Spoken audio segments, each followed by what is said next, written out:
এবার আমরা পড়াশোনায় যেতে পারি। আমি এর আগের দিন লাস্ট যখন তোমাদের সঙ্গে পড়াশোনা করেছিলাম, তখন বিশদ আয় বিবরণীর আমরা একদম আমাদের প্রথম যে পয়েন্টটা ছিল, আমরা নিট বিক্রয়টা কিভাবে বের করব, আমরা সেটা নিয়ে তোমাদের সঙ্গে একটা ছোট্ট আলোচনা করেছিলাম। আমরা আজকে সেই নিট বিক্রয় নিয়ে আলোচনা করব। একটা অঙ্ক আমরা করেছিলাম। সেটা তোমাদের সেটা সেটা থেকে তোমাদেরকে বোঝানোর চেষ্টা করেছি। আসলে বিশদ আয় বিবরণীর একদম প্রথম কাজই হলো আমাদের বিক্রয় এবং বিক্রয়ের সঙ্গে সম্পর্কিত ঘটনাগুলো দিয়ে আমরা একটা নিট বিক্রয় যদি সর্বপ্রথম না বের করতে পারি, তাহলে কিন্তু আমরা আমাদের বিশদ আয় বিবরণীর শুরুতেই একটা বড় ভুল করে ফেলব। তাই আমরা যাতে নিট বিক্রয়টা সুন্দর করে বের করতে পারি, সেজন্য যত রকমের সমন্বয় হতে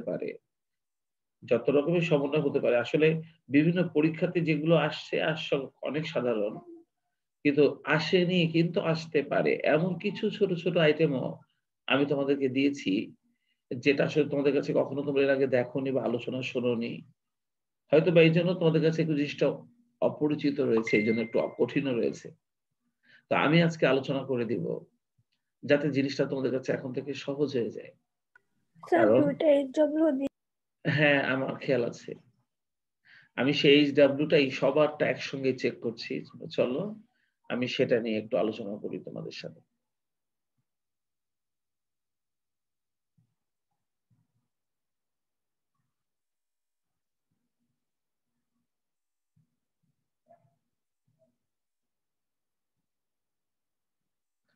নিট বিক্রয় বের করার জন্য আমাদেরকে প্রশ্নটা ভালো করে পড়ে ১ নাম্বারটা আমরা করে ফেলছিলাম সেদিন।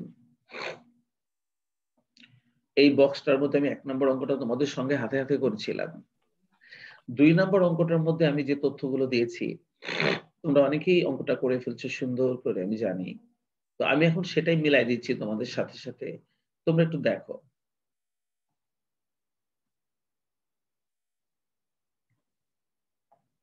তোমরা একটু দেখো। আমি এটা তোমাদের সঙ্গে, সঙ্গে একটু আলোচনা করছি। ২ নম্বর অঙ্কটার মধ্যে আমাদের বিক্রয় ছিল ৮০,০০০, বিক্রয় ফেরত ৩,০০০। আমি জানি তোমরা এটা বিক্রয় থেকে বাদ দিয়েছো। কারবারি বাট্টা, আসলে ক্রয় বাট্টা এবং বিক্রয় বাট্টাকে আমরা একসাথে কারবারি বাট্টা বলি। যখন এই কারবারি বাট্টাটা ডেবিটে থাকে তখন সে বিক্রয় বাট্টা, যখন এই কারবারি বাট্টাটা ক্রেডিটে থাকে তখন কিন্তু সে ক্রয় বাট্টা। ক্রয় থেকে বাদ যায় বলে সে ক্রেডিটে বসে, বিক্রয় থেকে বাদ যায় বলে সে ডেবিটে বসে। বাট ক্রয় বাট্টাকেও আমরা কারবারি বাট্টা বলতে পারি, বিক্রয় বাট্টাকেও আমরা কারবারি বাট্টা বলতে পারি। তাই যখন কারবারি বাট্টা নামে প্রশ্নের মধ্যে থাকে, তখন তোমাকে দেখতে হবে যে এই কারবারি বাট্টাটা ক্রয় বাট্টা হবে না বিক্রয় বাট্টা হবে। সেটা কনফার্ম করার জন্য তোমাকে দেখতে হবে এই কারবারি বাট্টাটা ডেবিটে আছে নাকি ক্রেডিটে আছে। যদি ডেবিটে থাকে তাহলে এই কারবারি বাট্টাটা বিক্রয় বাট্টা, কারণ বিক্রয়টা ক্রেডিটে থাকে। আর যদি এই কারবারি বাট্টাটা ক্রেডিটে থাকে তাহলে এটা ক্রয় বাট্টা, কারণ ক্রয়টা ডেবিটে থাকে। তাহলে ক্রয় যেহেতু ডেবিটে থাকে, ক্রয়ের বাট্টাটা থাকবে ক্রেডিটে। বিক্রয় যেহেতু ক্রেডিটে থাকে, তাহলে বিক্রয়ের বাট্টাটা থাকবে ডেবিটে। তাহলে এই যে কারবারি বাট্টা ৪,০০০ দেখছি, তাহলে এটা আসলে বিক্রয় বাট্টা। এটাকেও তোমরা বিক্রয় থেকে বাদ দিয়েছো যারা অঙ্কটা বাড়ি কাজ করেছো। কমিশন প্রদান, এটা বিক্রয় সংক্রান্ত খরচ হলেও এর সাথে বিক্রয়ের কোনো সম্পর্ক নেই। এই খরচটা হয়তো বিক্রয় সংক্রান্ত খরচ, যেটাকে আমরা বিক্রয় ও বিপণন খরচ বলি, কিন্তু এটা বিক্রয়ের সাথে কোনো সম্পর্ক নেই। অর্থাৎ বিক্রয়ের সঙ্গে এটা যোগ অথবা বিয়োগ হবে না। বিজ্ঞাপন খরচটাও বিক্রয় সংক্রান্ত খরচ। পণ্য বিক্রয় করার জন্য আমরা এই খরচটা করি, কিন্তু এটার সঙ্গেও কিন্তু বিক্রয়ের কোনো সম্পর্ক নেই। আর তাই কমিশন প্রদান এবং বিজ্ঞাপন খরচকে তোমরা কিন্তু নিট বিক্রয় নির্ণয় করার সময় তোমরা কোনো হিসাবে আনোনি। এটাকে যোগও করনি, এটাকে বিয়োগও করনি, তাই না? এবার আমি যে সমন্বয়টা পড়বো, হয়তোবা এই সমন্বয়টা তোমরা এর আগে কখনো দেখোনি, তাই তোমাদের কাছে মনে হতে পারে এটা অনেক জটিল একটা সমন্বয়। আসলে এটা অনেক সহজ একটা সমন্বয়। এটা আসেনি কিন্তু আসতে পারে, কিন্তু কলেজগুলো নির্বাচনী কোশ্চেন ঘাটলে এটা এই সমন্বয়টা অনেকবার পাওয়া যায়। বিভিন্ন স্কুল তাদের নির্বাচনী কোশ্চেনের মধ্যে হয়তো বা এই সমন্বয়টা সেট করেছে, বোর্ডে হয়তো এখনো দেখা যায়নি। তাই আমি চাচ্ছি যে আমাদের ছেলেমেয়েরা যাতে এটা শিখে না। তো দেখি আমি সমন্বয়টা আগে একটু পড়ে নেই। রাবেয়া, রাবেয়া আছো তো আমার সাথে? 371 রাবেয়া। স্যার ওর তো মাইক্রোফোনে প্রবলেম, ও এর জন্য কথা বলতে পারে না। রাবেয়া তাই না? জি স্যার। ফারজানা আছো 359? ফারজানা? জি স্যার আছি। আচ্ছা ফারজানা, ফারজানা তুমি দেখো আমি তোমার সঙ্গে ক নম্বর সমন্বয়টা নিয়ে একটু শেয়ার করছি, আর তোমার সঙ্গে আমি যে কথাবার্তাগুলো বলবো সেগুলো বাকিরা সবাই শুনবে। তুমি একটু দেখো তো ক নম্বরে আমি যে সমন্বয়টা পড়ছি, সমাপনী মজুদ পণ্য মূল্যায়ন করা হয়েছে 20,000 টাকা, এটা সমাপনী মজুদ পণ্য।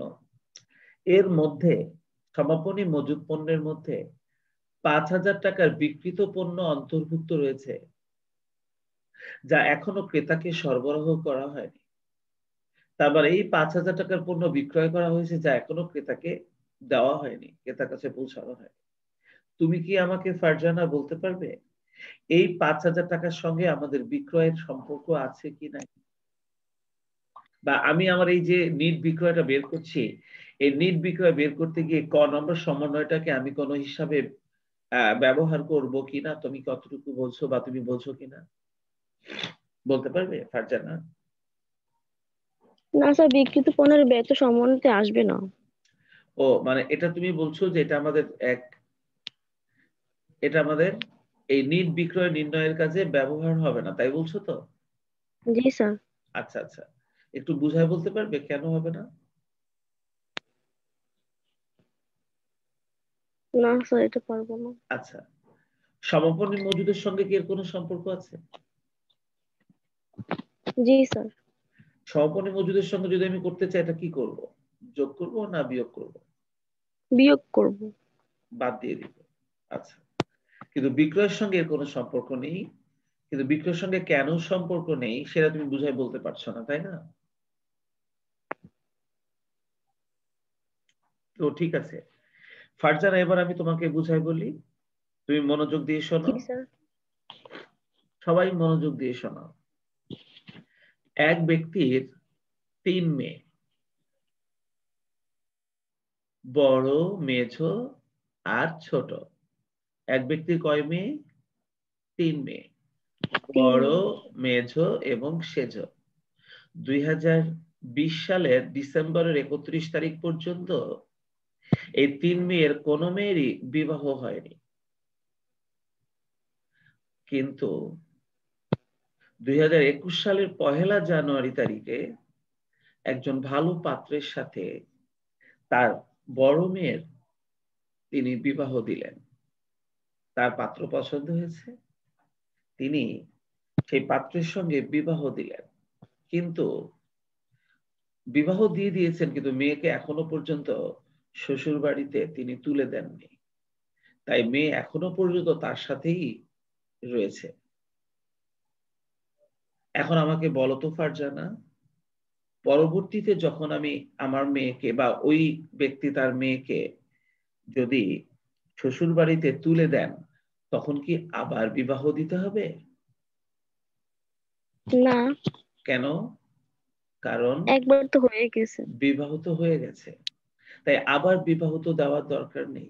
কথা কি বুঝছো? ঠিক সেরকম, ঠিক সেরকম আমার সমাপনী মজুদের মধ্যে যে 5,000 টাকার পণ্য ছিল সেটা আমরা বিক্রয় করে ফেলেছি, কিন্তু এখনো ওই পণ্যটা আমরা আমাদের ক্রেতাকে পৌঁছে দিই নাই। কিন্তু মাল কিন্তু বিক্রয় হয়ে গেছে। বিক্রয় যেহেতু হয়ে গেছে, ক্রেতাকে এখনো সরবরাহ করি নাই। তো যদি আবার সরবরাহ করিও, বিক্রয় হিসেবে তো আবার গণ্য করার দরকার নেই, আছে কি? না স্যার। কারণ সে বিক্রয় হয়ে গেছে। এই কারণে এই 5,000-এর সাথে বিক্রয়ের আর কোনো সম্পর্ক নেই, কারণ সে অলরেডি বিক্রয়ের মধ্যে রয়েছে। বুঝতে পেরেছ? জি স্যার। তবে 2021 সালের 1 জানুয়ারিতে যেহেতু ওই ব্যক্তি তার বড় মেয়েকে বিবাহ দিয়ে দিয়েছেন, তাহলে তার বিবাহ দেওয়ার মতো মেয়ে কিন্তু আর অবশিষ্ট রয়েছে 2 জন। এখন কিন্তু আর 3 মেয়ে তার অবিবাহিত নেই। তার অবিবাহিত মেয়ে আগে ছিল কিন্তু 3 জন। এখন একজনের বিবাহ হয়ে যাওয়াতে ওই একজন বাদ, তাহলে বাকি এখন অবিবাহিত 2 মেয়ে জন। থাকবে কয়জন? 2 জন। 2 জন। তার মানে সমাপনী মজুদ পণ্য যে আগে 20,000 ছিল, ওই 5,000 বিবাহ হয়ে যাওয়ার কারণে এখন কিন্তু আর সমাপনী মজুদের মধ্যে ওনারা কিন্তু বলে দিয়েছে এর মধ্যে মানে কি সমাপনী মজুদের মধ্যেই রয়েছে।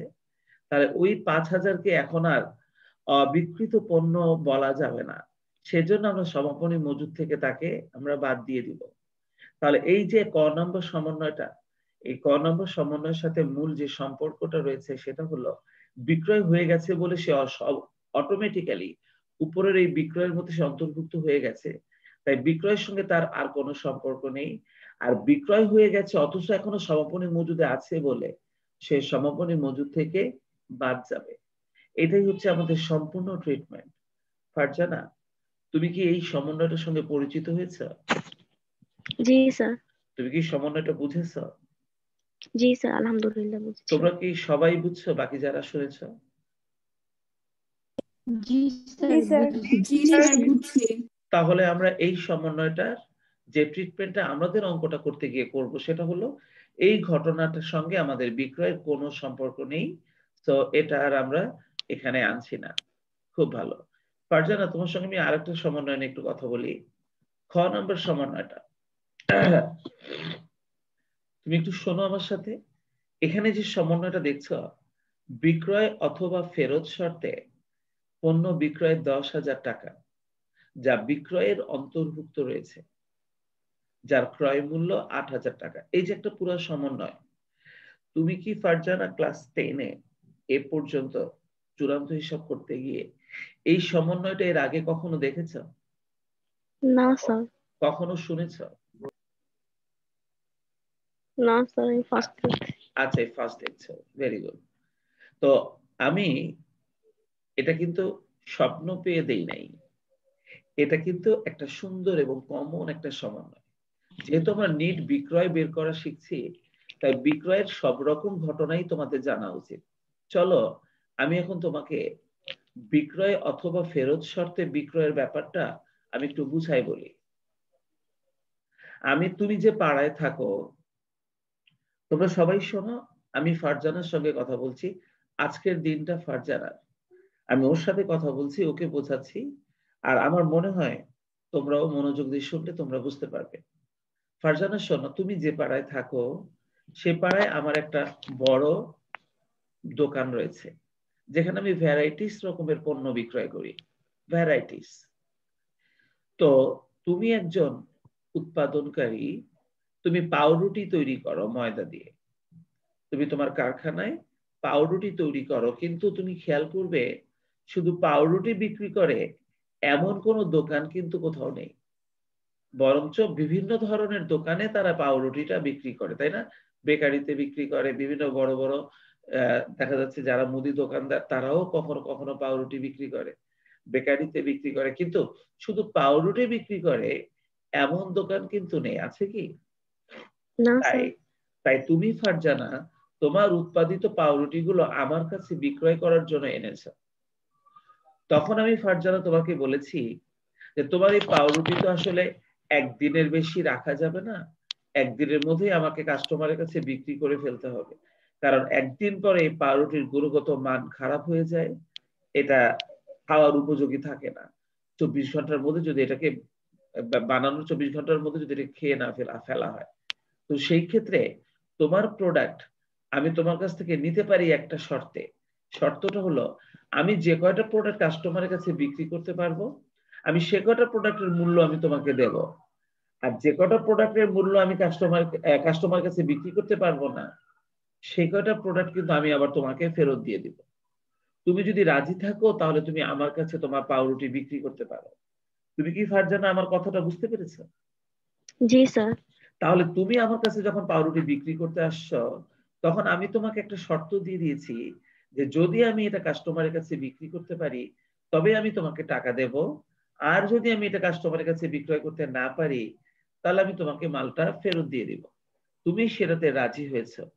এই যে আমি তোমার সঙ্গে আমার যে একটা চুক্তি হলো, একটা বিজনেস হলো, এই বিক্রয়টাকে তুমি ফারজানা বলবা বিক্রয় অথবা ফেরত শর্তে বিক্রয়। তুমি কি বিক্রয় অথবা ফেরত শর্তে বিক্রয় কি জিনিস চিনছো? জি স্যার। তার মানে তুমি এমন একজনের কাছে তুমি পণ্য বিক্রয় করেছো যে তোমাকে এমন একটা শর্ত দিয়ে দিয়েছে যে সে যদি তোমার পণ্য অন্য কাস্টমারের কাছে বিক্রি করতে পারে তবে সে তোমার এই বিক্রয়ের টাকাটা তোমাকে দেবে, আর তা না হলে সে তোমার এই বিক্রয়ের টাকা দেবে না, সে তোমাকে তোমার মাল ফেরত দিয়ে দিবে। তুমি তাতে রাজি হয়েছো। এই শর্তে যে বিক্রয়গুলো করা হয় তাকে বিক্রয় অথবা ফেরত শর্তে বিক্রয় বলা হয়। তুমি কি আমার কথা বুঝছো? জি স্যার, বুঝছি। তুমি আমার কাছে সর্বসাকুল্যে 10,000 টাকার মাল বিক্রি করেছিলে এভাবে, আর ওই মালটা বানাতে তোমার খরচ হয়েছিল 8,000 টাকা। তারপর তোমার নিজের ব্যয় হয়েছিল 8,000 টাকা। তোমার বাসায় বসে যখন তুমি মালটা বানিয়েছো তখন তার খরচ হয়েছিল 8,000 টাকা। তুমি যখন আমার কাছে বিক্রি করেছো, লাভ করে বিক্রি করবে তো তুমি নিশ্চয়ই, তখন তুমি আমার কাছে ওই 8,000 টাকার মালটাই আমার কাছে 10,000 টাকায় বিক্রয় করেছিলে। এখন শর্তটা হলো এরকম যে যদি আমি পণ্যটা বিক্রয় করতে পারি তবে আমি তোমাকে 10,000 টাকা দেব, আর আমি যদি পণ্যটা বিক্রয় করতে না পারি এই 10,000 পণ্য টাকার ফেরত মাল দিয়ে দিবেন। আমি আবার তোমাকে ফেরত দিয়ে দিব। এই শর্তে যে বিক্রয়টা তুমি করেছো তোমার জন্য ওই বিক্রয়টার নাম হবে বিক্রয় অথবা ফেরত শর্তে বিক্রয়। তুমি কি ফারজানা বিক্রয় অথবা ফেরত শর্তে বিক্রয় কি জিনিস তুমি বুঝছো? জি স্যার।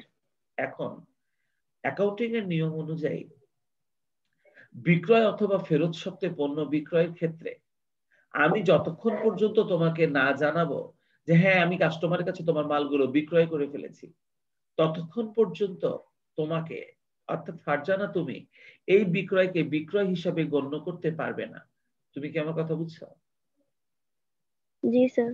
তার মানে যতক্ষণ পর্যন্ত আমি, যার কাছে তুমি পণ্য বিক্রয় করেছো, আমি তোমাকে না জানাবো যে আমি তো আমার পণ্যগুলোকে বিক্রয় করে ফেলেছি, ততক্ষণ পর্যন্ত তুমি কিন্তু ফারজানা এটা তোমার বিক্রয় হয়ে গেছে, এটাকে বিক্রয় হিসেবে তুমি গণ্য করতে পারবে না। তো এই জিনিসটা মাইন্ডে রেখো।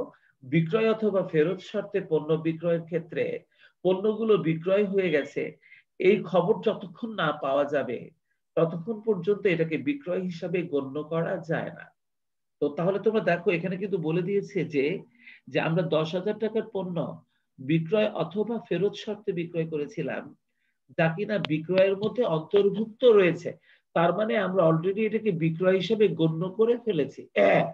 অন্যায় করেছি না জি স্যার। ফারজানা? আমরা অন্যায় করে ফেলেছি না?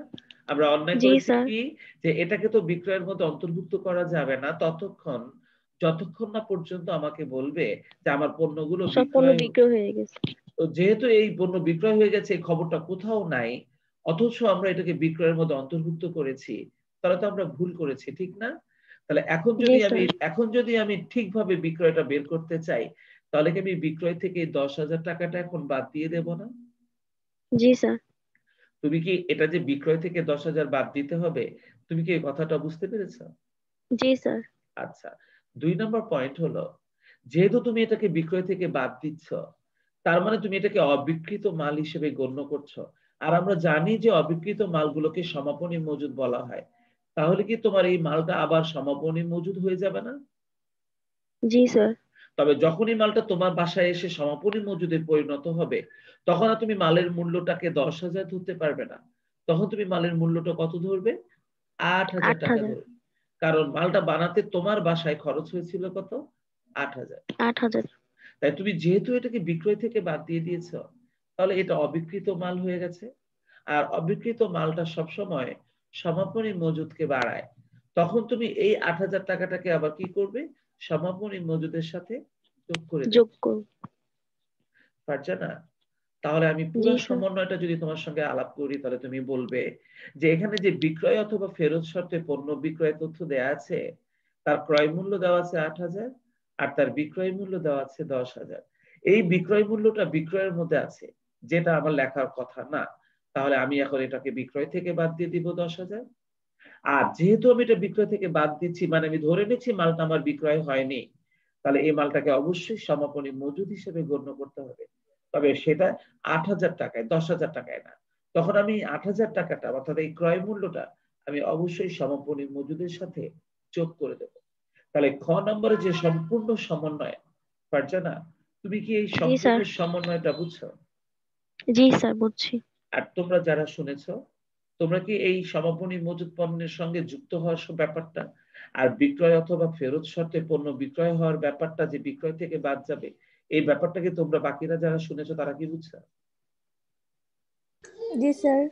জি স্যার। আচ্ছা, তাহলে এই সমন্বয়টা যদি হয়, তাহলে এখন আমরা আমাদের অঙ্কটা কিভাবে করব চলো আমরা দেখি। আমরা সবাই যারা করি নাই বা করতে পারি নাই, অথবা এই সমন্বয়টুকুর জন্য যারা আমরা বসেছিলাম, তাহলে চলো তারা আমরা আমাদের হাতে হাতে আগের দিনের মতো আমরা অঙ্কটা সুন্দর করে করে ফেলি। ফারজানাও করে ফেলো, যেহেতু একটা সমন্বয় তুমি কখনো শোনোনি, তাহলে নিশ্চয়ই এই সমন্বয়টুকুর জন্য তোমার এই অঙ্কটা অসম্পূর্ণ ছিল। এখন চলো আমরা এটাকে সুন্দর করে সম্পূর্ণ করে ফেলি। আমরা সর্বপ্রথম বিক্রয় লিখে দিব।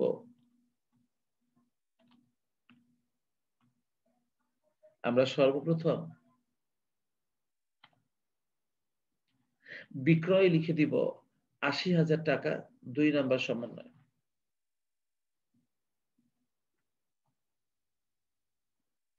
আর আমি তোমাদেরকে বলেছি যে বিক্রয়ের সঙ্গে যোগ বিয়োগ করার ক্ষেত্রে সবার আগে যে সমস্ত আইটেমগুলো যোগ হয় তাদেরকে যোগ করতে হয় যদি থাকে। তো আমাদের এই অঙ্কটার মধ্যে যে আইটেমগুলো ছিল বিক্রয় ফেরত, এটাকে আমরা বিক্রয় থেকে বাদ দেব। কারবারি বাট্টা, এটাকেও আমরা বিক্রয় থেকে বাদ দেব। এই ৪ নাম্বার ৫ নাম্বার এটা আমরা আমাদের সমন্বয়ের মধ্যে আনবো না। সমাপনী মজুদের মধ্যে ক নম্বরে যে সমন্বয়টা ছিল তার সঙ্গে বিক্রয়ের কোনো সম্পর্ক নেই। আর খ নম্বরে যে বিক্রয় অথবা ফেরত শর্তে বিক্রয়, এটা তো আমরা বিক্রয় থেকে বাদ দেব। তাই বিক্রয়ের সঙ্গে যোগ করার মতো কোনো আইটেম আমাদের এই অঙ্কটাতে ছিল না, যা ছিল সবই বিয়োগ করার মতো। সেই জন্য আমরা এখন এখান থেকে বাদ দিয়ে দিব। আমরা বাদ দিয়ে দিব কোন কোন আইটেম? রেওয়া মিলের আইটেম গুলোকে আগে বাদ দেবে। দেখো প্রথমে ছিল বিক্রয় ফেরত ৩,০০০, লিখে দাও। তোমাকে দেখতে পাচ্ছ আমি যে অঙ্কটা করছি? জি স্যার। জি স্যার। দেখো আমাদের বিক্রয় ফেরতটা ছিল, বিক্রয় ফেরত আমাদের বিক্রয় ফেরতটা ছিল ৩,০০০।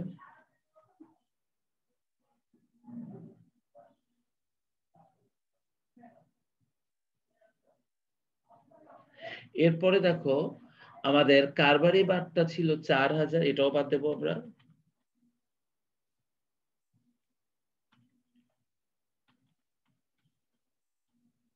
কারবারি বাটটা ছিল ৪,০০০, এটা আমরা ৪,০০০ বাদ দিয়ে দিব। রেওয়ামিলের মধ্যে বাকি যে দুটো আইটেম আছে এদের সঙ্গে বিক্রয়ের কোনো সম্পর্ক নেই। সমন্বয়ের ক নম্বরে যে সমন্বয়টা ছিল তার সঙ্গেও বিক্রয়ের কোনো সম্পর্ক নেই। তবে খ নম্বরে যে নতুন জিনিসটা আমরা আজকে শিখলাম, বিক্রয় অথবা ফেরত শর্তে বিক্রয়, এই আইটেমটা যতক্ষণ পর্যন্ত বিক্রয় না হয় এটাকে বিক্রয় হিসেবে গণ্য করা যায় না, অথচ আমরা এটাকে বিক্রয়ের মধ্যে অন্তর্ভুক্ত করে রেখেছিলাম। তাই এটাকেও এখন আমরা বাদ দিয়ে দিব।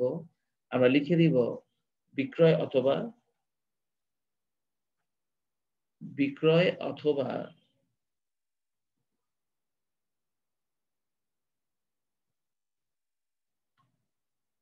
বিক্রয় অথবা ফেরত শর্তে বিক্রয়।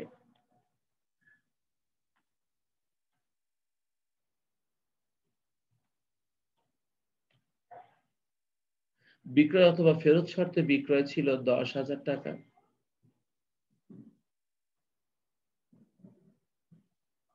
আমাদের এই অঙ্কে বিক্রয়ের সঙ্গে সম্পর্ক হবে এমন কোনো আইটেম আর নেই। এবার তাহলে আমরা এদেরকে যোগ করে দেই। দেখি আমাদের বিক্রয় থেকে বাদ দিতে হবে এমন আইটেম কয়টা আছে। ১০ আর ৭, ১৭,০০০ টাকা। আমরা যদি ৮০,০০০ টাকা থেকে এই ১৭,০০০ টাকা এখন বাদ দিয়ে দেই, তাহলে কিন্তু আমরা আমাদের নিট বিক্রয়ের পরিমাণটা পেয়ে যাব, যেটা আমরা ৩ নম্বর কলামে সুন্দর করে লিখে দেব। ৮০,০০০ থেকে ১৭,০০০ টাকা বাদ দিলে সম্ভবত ৬৩,০০০ টাকা থাকবে। এই 63,000 টাকাকে আমরা বলবো নেট বিক্রয়।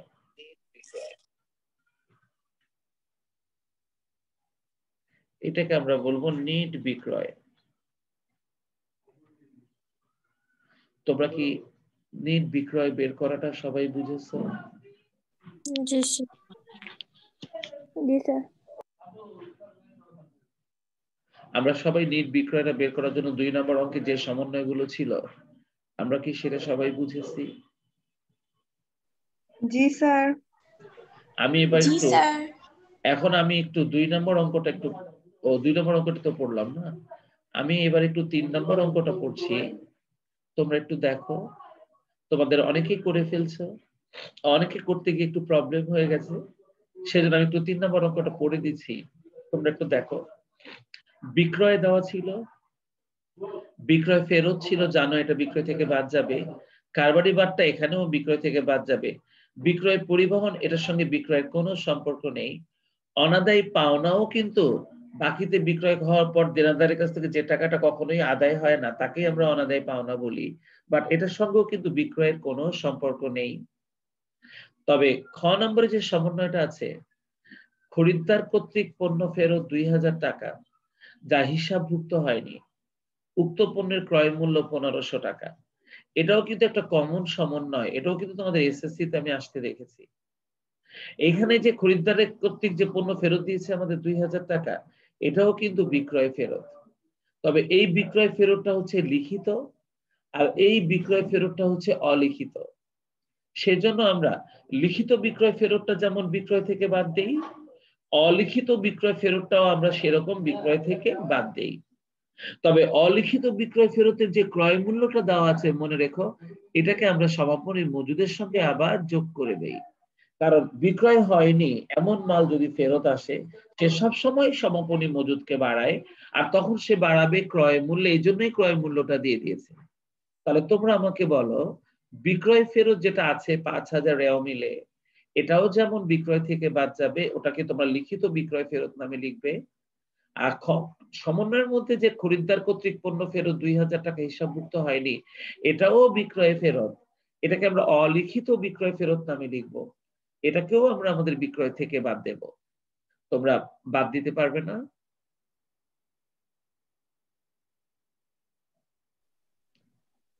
এটাকে শুধু বিক্রয় ফেরত, লিখিত বিক্রয় ফেরত নামে বাদ দেবে, আর নিচের ক নম্বর সমন্বয়টাকে তোমরা অলিখিত বিক্রয় ফেরত নামে বাদ দেবে। ঠিক আছে তো? আচ্ছা। আর জি খ স্যার। আর খ নম্বর সমন্বয় বলছিল অলিখিত বিক্রয়ের পরিমাণ 20,000 টাকা। অলিখিত বিক্রয়ের পরিমাণ 20,000 টাকা। অলিখিত বিক্রয়টা সবসময় বিক্রয়ের পরিমাণকে বাড়ায়। তাহলে আমরা এই অলিখিত বিক্রয়টাকে কি করব? আমাদের বিক্রয়ের সাথে যোগ করে দেব। তাহলে নিশ্চয়ই 3 নম্বর অঙ্কটা সহজ তুলনামূলক ভাবে, এবং এটা তোমরা অনেকে হয়তো করেও ফেলছো, আমি যেভাবে বলেছি এভাবে হয়তো তোমাদের হয়েও গেছে। আর যারা করনি আবার করবে, সমস্যা নেই। আমার একটাই উদ্দেশ্য যে আমি তোমাদের বিষয়দায়ী বিবরণীর প্রথম যে কাজটা নিট বিক্রয়, এটা বের করতে গিয়ে যেন কেউ কখনো ভুল না করো।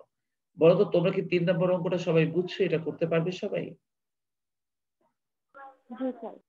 আচ্ছা, এবার তোমরা আমাকে বলো, আমরা যে নিট বিক্রয়টা শিখলাম, আমরা 3টা অঙ্ক করলাম, তোমাদের এটা ভালো মতো পারার জন্য কি নিট বিক্রয় সংক্রান্ত আর কয়েকটা অঙ্ক তোমাদের দেওয়ার দরকার আছে, নাকি আমি এরপরে 2 নম্বর পয়েন্ট বিক্রিত পণ্যের ব্যয়ের আলোচনায় চলে যাব পরের ক্লাসে? তোমরা আমাকে বলো,